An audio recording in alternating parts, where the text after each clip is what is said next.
Assalamualaikum warahmatullahi wabarakatuh. Nama saya Nur Farazatul Azna binti Muhammad Fazil, bernombor pendaftaran S59285. Hari ini saya ingin membuat pembentangan berkenaan dengan kerangka idea cerpen saya di bawah subjek COM 3093 penulisan kreatif, dan pensyarah saya adalah Dr. Mariati binti Mat Saleh Elias Matno. Bagi tajuk cerpen yang telah saya pilih adalah Penyelamat Kiriman Tuhan, di mana bahagian pertama kerangka idea cerpen ini adalah berkenaan dengan watak dan perwatakan.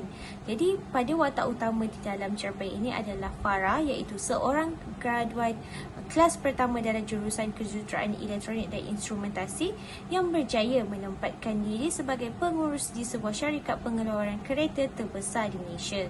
Jadi di dalam cerpen ini juga terdapat dua watak sampingan. Yang pertama adalah Shazli, iaitu seorang pekerja yang bertugas di Jabatan Bahagian Pemasangan Komponen Dalaman Kereta, dan yang kedua adalah Datuk Haizat, iaitu Ketua Pegawai Eksekutif Syarikat Proton Holdings Berhad, di mana tempat Farah bekerja sebagai pengurus. Right, jadi tema bagi cerpen ini adalah berdasarkan kehidupan realiti seorang wanita yang berjaya di dalam kerjaya yang dipilih. Bagi persoalan untuk cerpen ini adalah seorang pengurus yang berani dan bertanggungjawab berjaya menyelamatkan sebuah syarikat tempat beliau bertugas bagi mengelakkan kerugian akibat kecuaian pekerja bawahannya. Jadi latar bagi cerpen ini adalah ada dua latar. Yang pertama adalah latar tempat, di mana di sebuah syarikat Proton Holding Berhad, dan latar tempat yang kedua adalah Universiti Malaysia Terengganu. Bagi latar kedua yang saya pilih adalah latar masa, di mana ia dinyatakan dalam bentuk waktu seperti pagi, petang, siang dan malam. Jadi seterusnya adalah papan cerita bagi cerpen bertajuk Penyelamat Kiriman Tuhan. Bagi binaan plot permulaan, terdapat dua orang watak, iaitu Farah dan Datuk Haizat, di mana Farah adalah watak utama dan Datuk Haizat adalah watak sampingan. Latar yang dipilih adalah latar tempat, iaitu di syarikat Proton Holding Berhad dan juga Universiti Malaysia Terengganu. Teknik penceritaan dalam binaan plot permulaan ini adalah pemerian. Jadi peristiwanya adalah pengarang memerihalkan syarikat Proton Holding Berhad, Subang Jaya, Selangor, iaitu sebuah syarikat yang mengeluarkan kereta bermutu tinggi dengan jenama tempatan iaitu Proton, dan pengurus syarikat itu ialah Farah, seorang wanita graduan Kejuruteraan Elektronik dan Instrumentasi dari UMT. Bagi binaan plot pertengahan, watak yang terdapat di dalam binaan plot pertengahan ini adalah tiga watak, iaitu Shazril watak sampingan, Farah watak utama, Datuk Haizat watak sampingan. Jadi latar yang dipilih di dalam binaan plot pertengahan ini adalah latar tempat, di mana syarikat Proton Holding Berhad.